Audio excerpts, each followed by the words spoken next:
Hi everyone, Drew with Denver Private Wealth Management. It's an election year. Let's talk about who to vote for this November.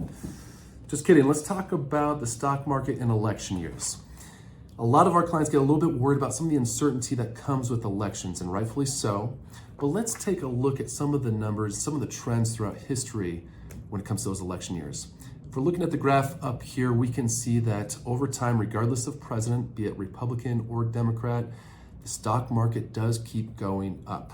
If we look back historically, all the way back to 1928 in those election years, the S&P 500 specifically has averaged nearly 11% in those election years. That's up nearly 83% of the time.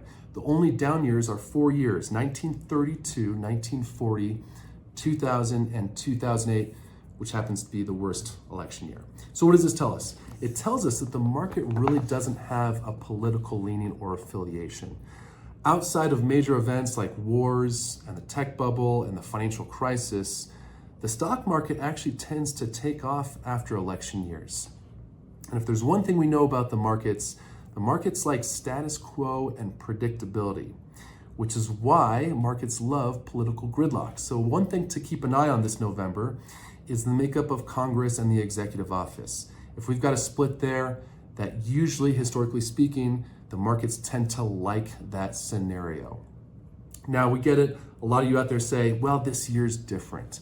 And maybe it is, but I would argue that all years are different. And the patterns and the trends are there, and they've held steady throughout the decades, regardless of the wars, regardless of the political turmoil, the social unrest, or all that we've seen throughout history.